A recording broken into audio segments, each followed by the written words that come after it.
Today on CCX News, an industry in need of repair workers. We go under the hood to explore what's described as a critical shortage of auto mechanics. That shortage is creating longer wait lines at local car shops and higher prices on labor. As Sarah Allen reports, a career fest at the Twin Cities Auto Show is trying to turn things around. If you are going to a trade school, 2-year degree, we're going to help cover tuition. We're going to give you money for tools when you graduate. This is a big day for us. This is our Career in Cars Day. There's more than 50 dealerships here at the auto show, pulling out all the stops to try and attract students into the automobile industry. What are a couple of your programs? So if you want to become a mechanic, we've got several stores right on the boulevard. You can take our training program. We actually pay you to go to school. I love working on cars. Grew up around them, love the sound of them.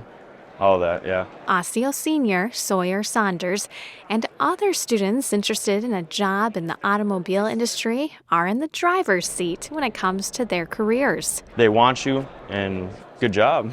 Can you tell me a little more about this? Absolutely. So this is our dealership. We're Miller Chevrolet in Rogers, Minnesota. According to the National Automobile Dealers Association, the industry needs approximately 37,000 more trained technicians than it currently has. I mean, every level, parts, every level of the dealership needs good, qualified people.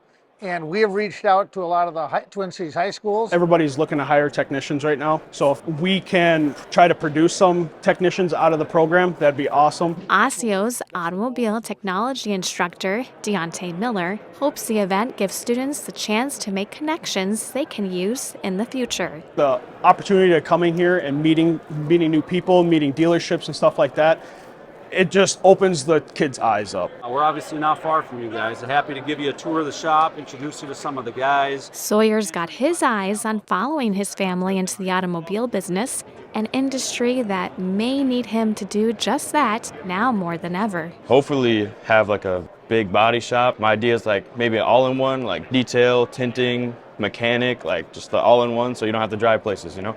In Minneapolis, Sarah Allen, CCX News. Police are still searching for suspects after an assault Wednesday night on a Metro Transit bus. Brooklyn Center police say that there was an argument on a bus near Brooklyn Boulevard and 51st Avenue that escalated into an assault. The victim was taken to an area hospital. Police searched for 4 or 5 suspects, all girls, but did not find them. There was a large police presence in the area from multiple agencies, including a state patrol helicopter. As of Thursday afternoon, no arrests were made. A Minneapolis man is accused in a drunken driving crash in Brooklyn Park that resulted in the death of his passenger. Lemoyne Cunningham has been charged with criminal vehicular homicide. Police say the 44-year-old was driving last Saturday night when he lost control and hit a tree. The crash was so severe that firefighters needed the jaws of life to remove him from the wreckage. He later admitted to drinking beer and cognac before driving and said he blacked out behind the wheel. His passenger, 50-year-old Lamont Cunningham, was pronounced dead at the hospital. Lawmakers were at a Plymouth business this week promoting a bill that could significantly reduce electronic waste. We know that right now we're collecting only about 20% of our e-waste, and we need to get to 100% to really drive the electronics industry and make sure that folks like these folks here have something to recycle. If the bill is approved, electronics retailers and producers would have to pay for recycling costs up front. That means consumers wouldn't have to pay to drop off e-waste at collection sites.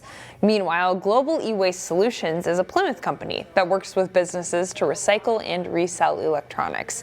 They took public officials on a tour of their facility, saying they could potentially expand their business model if the bill is passed. You know, I think it's actually swaying us to accept public materials. You know, we have the certification, we have the space, we have the throughput, and I'm better understanding the need more so now than ever. Representative Mike Freiberg of Golden Valley signed onto the bill in late March. The city of Golden Valley is remembering a former mayor and council member who left a lasting impact on his city. His work during his tenure on the City Council, along with his mentorship and support as a community leader, will benefit Golden Valley for years to come. That's Golden Valley Mayor Rosalind Harmon honoring the legacy of Larry Bakken. Bakken served on the Golden Valley City Council for 14 years, starting in 1984. Perhaps most notably, Bakken was one of the founders of the Hamlin School of Law. Bakken's celebration of life is scheduled for Tuesday, May 7th at Calvary Lutheran Church in Golden Valley.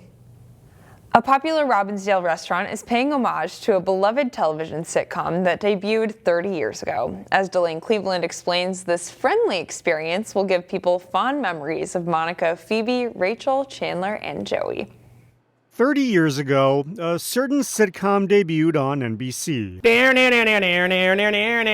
You know what I'm talking about, people? After 10 seasons and 236 episodes, Friends generated quite the following. I believe it was Samantha, our GM, who said, why don't we do something that's like a Friends-themed pop-up? Wouldn't that be fun? And we all just went, bingo. Now, here in Travail's basement bar, Tchotchkes. Tchotchkes. Lots of tchotchkes. Chef Mike Brown and his team have created an experience that basically says, I'll be there for you. So what we like to do during dinner is try to immerse everybody into the vibe of what the TV show is. The central perk of this dining experience, which they're calling Buddy's Bar, is an 8-course tasting menu. Every food and drink item will tie into the show. A cheesecake from Mama's Little Bakery somewhere in Chicago. Which includes a cheesecake that may or may not have hit the floor. We are definitely not going that far with it, but we are doing kind of an homage to that vibe. The entire space is an homage to the beloved sitcom, where everywhere you turn, there's something true fans will appreciate. So if you'd like to take part in this Friends-themed dining experience and take a picture on this lovely orange couch, tickets are $124 and it runs through June. Reporting in Robbinsdale, Delane Cleveland, CCX News.